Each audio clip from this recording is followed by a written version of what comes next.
నాకు 2,65,000 అప్పు ఉంటే ముఖ్యమంత్రి గారి మాటలు విని ఆ పైన ఉన్న అప్పు కట్టడానికి నా భార్య పేరు మీద మహిళా సంఘంలో అప్పు తెచ్చి మీద పైసలు కట్టే 2 లక్షల రుణమాఫీ కాలేదు, ఆ అప్పు మిగిలింది, కొత్త అప్పు అయిందని పాపం రామయ్య గారు అన్నారు అధ్యక్ష.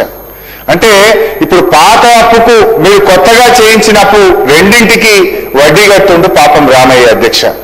ఈ సర్కారు పరిస్థితి ఎట్లుందంటే శనగలు బుక్కి చేతులు కట్టుకున్నట్టు రుణమాఫీ కథ ముగిసింది పోండి అంటున్నారు అధ్యక్ష. అధ్యక్ష, రుణమాఫీ అంత చేసినాం అయిపోయిందని చెప్తున్నటువంటి కాంగ్రెస్ ప్రభుత్వాన్ని నేను ఛాలెంజ్ చేస్తా ఉన్నా అధ్యక్ష. ముఖ్యమంత్రి గారి నియోజకవర్గం కొడంగల్కి వెళ్దామా, గౌరవనీయులు భట్టి గారి నియోజకవర్గంలో మధురకు వెళ్దామా, లేదు మా నియోజకవర్గానికి వస్తారా అధ్యక్ష? మీరు చెప్పిన గ్రామానికి మీరు చెప్పిన సమయానికి పోదాం అధ్యక్ష. ఎక్కడ పోయినా కూడా ఇంకా రుణమాఫీ కానటువంటి రైతులు ప్రతి గ్రామంలో వందల సంఖ్యలో ఉన్నారు అధ్యక్ష. మీరు దబాయించవచ్చు, నా నోరు మూయించవచ్చు అధ్యక్ష, కానీ దగాబడ్డ రైతుల కన్నీళ్లకు మాత్రం మీరు సమాధానం చెప్పక తప్పదు అధ్యక్ష. అధ్యక్ష, బడ్జెట్లో అధ్యక్ష గౌరవ భట్టి గారు 2024-25 పుస్తకంలో అధ్యక్ష 15వ పేజీలో ఒక మాట అన్నారు అధ్యక్ష. ఏమన్నారంటే అధ్యక్ష, చేతగానమ్మకు మాటలు ఎక్కువ అన్నట్లు రుణమాఫీలో పూర్తిగా విఫలమైన గత ప్రభుత్వ నాయకులు మా చిత్తశుద్ధిని శంకిస్తున్నారు అన్నారు అధ్యక్ష. ఇప్పుడు నేను అడుగుతా ఉన్న భట్టి గారు, మరి మాటలు ఎక్కువైంది ఎవరికో, చేతగానం ఎవరో ప్రజలకైతే అర్థమైంది భట్టి గారు, ఇంకా వేరే చెప్పాల్సినటువంటి అక్కర్లేదు అధ్యక్ష. అధ్యక్ష, రైతు భరోసా అధ్యక్ష, ఇలా రైతు భరోసా విషయంలో సమైక్య రాష్ట్రంలో అష్ట కష్టాలు పడ్డటువంటి రైతులకు స్వరాష్ట్రంలో కేసీఆర్ గారు కొండంత అండగా నిలిచారు. 24 గంటల ఉచిత కరెంట్ ఇచ్చారు, సాగునీరు ఇచ్చారు, సమయానికి ఎరువులు విత్తనాలు ఇచ్చారు. ఇంకా ఏదో చేయాలని ఆలోచించి నా తెలంగాణ రైతుకు పెట్టుబడి కోసం ఎవరి ముందు చేయి జాపొద్దని, ఆత్మగౌరవంతో పొలంకు వెళ్లాలని, ఆత్మహత్యలు ఆగాలని రైతు బంధు పథకాన్ని నాడు కేసీఆర్ గారు ప్రవేశపెట్టారు అధ్యక్ష. అధ్యక్ష, ఒకసారి గతాన్ని గుర్తు చేసుకుందాం. కరోనా ఉత్పాతం వచ్చింది, ప్రపంచాన్ని వణికించింది, అంతటా ఆర్థిక వ్యవస్థ కుప్పగూలింది, ఆదాయాలు పడిపోయాయి, ఖజానా ఖాళీ అయ్యే పరిస్థితి వచ్చింది. అయినా సరే ఆనాడు కేసీఆర్ గారు రైతు బంధు సాయం ఆపలేదు, ₹1 కూడా తగ్గించలేదు. కరోనా కష్టకాలంలోనూ కడుపు గట్టుకోనైనా సరే రైతు బంధు ఇచ్చింది నాటి ప్రభుత్వం. మొత్తం 11 విడతల్లో 72,000 కోట్లు క్రమం తప్పకుండా రైతుల ఖాతాల్లో జమ చేసిన అరుదైన రికార్డు మా బీఆర్ఎస్ ప్రభుత్వాన్ని. మేము ఎన్నడూ ఒక్క సీజన్ కూడా ఎగ్గొట్టలేదు అధ్యక్ష. కానీ ఇవాళ ఏం జరుగుతుంది అధ్యక్ష? మార్పు మార్పు అని ప్రజల్ని ఏమార్చినటువంటి వాళ్ళు ఏం మార్పు చేశారో ఇప్పుడు చెప్తాను అధ్యక్ష. ఓటాన్ అకౌంట్ బడ్జెట్ బుక్ అధ్యక్ష 2024-25 భట్టి గారు ఏం చెప్పారంటే అధ్యక్ష, పేజ్ నంబర్ 17 అధ్యక్ష, పేజ్ నంబర్ 17 ఓటాన్ అకౌంట్ లో భట్టి గారు ఏమంటారంటే అధ్యక్ష, రైతు భరోసాకు ఏటా ఎకరానికి 15,000 చెల్లించాలన్నది మా ప్రభుత్వ సంకల్పం అన్నారు. రెండో బడ్జెట్ అధ్యక్ష, రెండో బడ్జెట్ లో ఏమంటారంటే 14వ పేజీలో రైతు భరోసా పథకం కింద రైతులకు ఏడాదికి ఎకరానికి 12,000 రూపాయలు అందిస్తాము అన్నారు. ఓటాన్ అకౌంట్ లో 15,000 అన్నారు, మొదటి బడ్జెట్ లో 15,000 అన్నారు, రెండో బడ్జెట్కి వచ్చేసరికి ఎకరానికి 12,000 ఇస్తామని చెప్పి భట్టి గారు సెలవిచ్చారు అధ్యక్ష. అంటే ఒక్కొక్క పేజీ తిప్పుతుంటే ఒక్కొక్క 1000 కరిగిపోతా ఉంది అధ్యక్ష. ఒకసారి మేనిఫెస్టోలో కూడా ఏమన్నారో చూద్దాం అధ్యక్ష. మేనిఫెస్టోలో వీళ్ళు ఏమన్నారు అధ్యక్ష, ప్రతి రైతుకు ప్రతి ఎకరానికి 15,000 రూపాయలు ఇందిరమ్మ రైతు భరోసా పథకం కింద ఇస్తామన్నారు అధ్యక్ష. నేను అడుగుతున్న అధ్యక్ష, భట్టి గారు ఇదేనా మీ సంకల్ప బలం? మేనిఫెస్టోలో ఒక మాట, మొదటి బడ్జెట్లో ఒక మాట, రెండో బడ్జెట్లో ఒక మాట. అది కూడా ఎట్లయిపోయిందంటే అధ్యక్ష, నాట్లప్పుడు రాదు అధ్యక్ష. అధ్యక్ష, వీళ్ళ తీరు ఎట్లుందంటే కేసీఆర్ గారు ప్రవేశపెట్టిందేమో అగ్రికల్చర్ ఇన్వెస్ట్మెంట్ సపోర్ట్ స్కీమ్, వ్యవసాయ పెట్టుబడి సాయం, కానీ కాంగ్రెస్ ప్రభుత్వం దాన్ని ఎలక్షన్ ఇన్వెస్ట్మెంట్ సపోర్ట్ స్కీమ్ గా మార్చింది అధ్యక్ష. ఎన్నికల పెట్టుబడి సాయంగా మార్చింది అధ్యక్ష. పంట పెట్టుబడి అంటే నాట్లప్పుడో ఎరువులు చల్లేటప్పుడో ఇయ్యాలి అధ్యక్ష. కానీ మీ రాజ్యంలో నాట్లయిపోయి కోతలైపోయి ధాన్యం కల్లాలకు వచ్చిన రైతు ఖాతాల్లో పైసలు పట్టలేవు అధ్యక్ష. 2024-25 వానకాలం రైతు బంధు ఎగ్గొట్టారు అధ్యక్ష. 2024-25 యాసంగి రైతు బంధు సగం సగమే ఇచ్చారు అధ్యక్ష. 2025-26 యాసంగి రైతు బంధు నిన్న ఇచ్చారు అధ్యక్ష, అది కూడా ఒక్క ఎకరానికే పరిమితం చేశారు అధ్యక్ష. బడ్జెట్ పుస్తకాల్లో పేజీలు నిండుతున్నాయి కానీ రైతుల ఖాతాల్లో పైసలు పట్టలేవు అధ్యక్ష. అధ్యక్ష ఆనాడు రేవంత్ రెడ్డి గారు ఏమన్నారు అధ్యక్ష? రెండు పంటలకే రైతు బంధు ఇవ్వడం ఏంటి దద్దమ్మా, 3 పంటలకు ఇవ్వాలి అన్నారు అధ్యక్ష. అధ్యక్ష ఏమైంది? 3వ పంట దేవుడెరుగు, ఉన్న 2 పంటల్లో ఒకదానికి పాతరేసిండ్రు.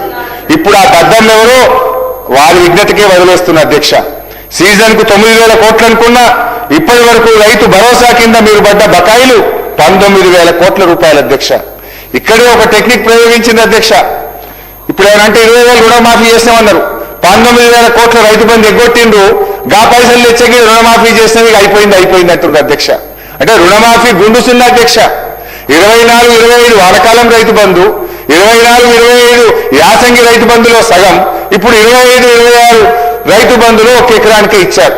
మొత్తంగా 18-19 రైతు బంధులో రైతులకు ఎగ్గొట్టారు. దాన్నే తెచ్చి రుణమాఫీ చేసినామని చెప్పి ఇవాళ మాయ మాటలతో రైతుల్ని మభ్యపెట్టే ప్రయత్నం చేస్తున్నారు అధ్యక్ష.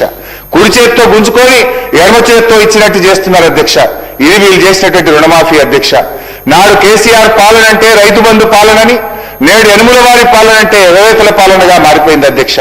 నాడు రైతుల ఖాతాల్లో నిధుల వరద, నేడు రైతుల కళ్ళల్లో కన్నీళ్ల వరద అధ్యక్ష. అధ్యక్ష రైతు భరోసాని నమ్మించి ఈ రోజు 19,000 కోట్ల రూపాయలు 3 పంటల మీద రైతాంగానికి ఇవ్వకుండా మోసం చేసిన విషయం అధ్యక్ష. అధ్యక్ష నేను ఒకటే అడుగుతా ఉన్నా, మీరు ఇచ్చిన మాట ప్రకారంగా మేనిఫెస్టోలో చెప్పిన విధంగా, మొదటి బడ్జెట్ లో చెప్పిన విధంగా రైతు భరోసా 15,000 రూపాయలకు ఎప్పుడు పెంచుతారో, మరి మీరు బకాయి పడ్డ 19,000 రైతు బంధు డబ్బులు ఎప్పుడు ఇస్తారో చెప్పాలని చెప్పి గౌరవనీయులు భట్టి గారిని కోరుతా ఉన్న అధ్యక్ష.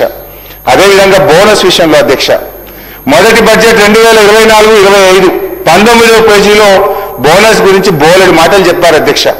రాష్ట్రంలో సన్న రకం వరి ధాన్యాల సాగును ప్రోత్సహించడానికి ప్రభుత్వం 33 రకాల వరి ధాన్యాలను గుర్తించిందని, వాటిని పండించే రైతుకు క్వింటాల్కు 500 రూపాయల బోనస్ ఇవ్వాలని నిర్ణయించినట్టుగా బడ్జెట్ ప్రసంగంలో చెప్పారు అధ్యక్ష.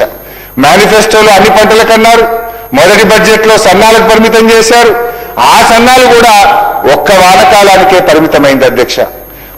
2024-25 యాసంగి సన్నాలకు 1,161 కోట్ల రూపాయల బోనస్ ఈ ప్రభుత్వం ఇవ్వకుండా రైతుల్ని దగా చేసింది అధ్యక్ష. అంటే మార్పు అంటే మడమ తిప్పు అనేటువంటి విధానాన్ని ఇవాళ అమలు చేస్తా ఉన్నారు అధ్యక్ష. రాజ్యాంగం సాక్షిగా చట్టసభల్లో ప్రవేశపెట్టిన బడ్జెట్ ప్రసంగానికి ఒక పవిత్రత ఉంటుంది అధ్యక్ష.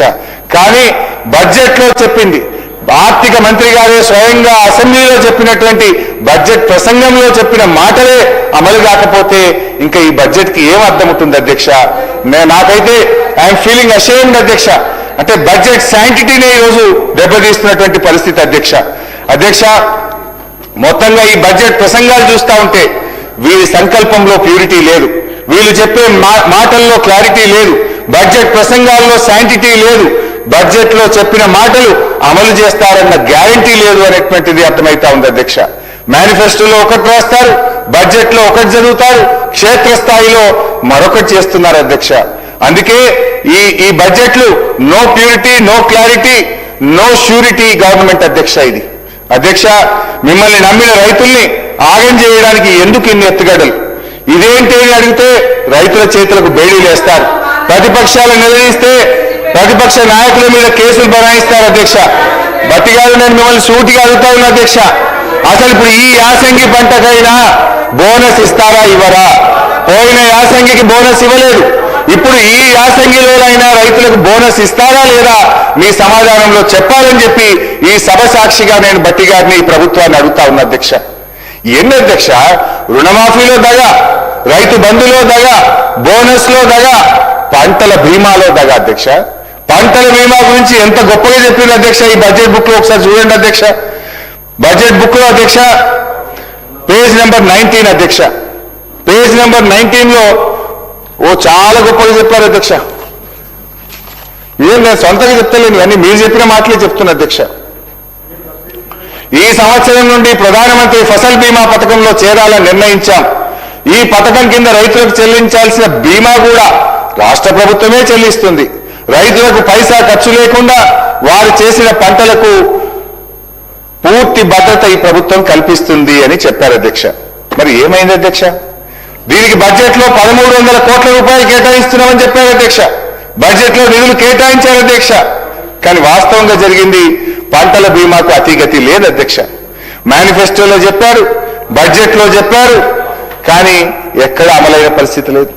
ఈ బడ్జెట్కి వచ్చేసరికి పంటల బీమా మాయమైపోయింది.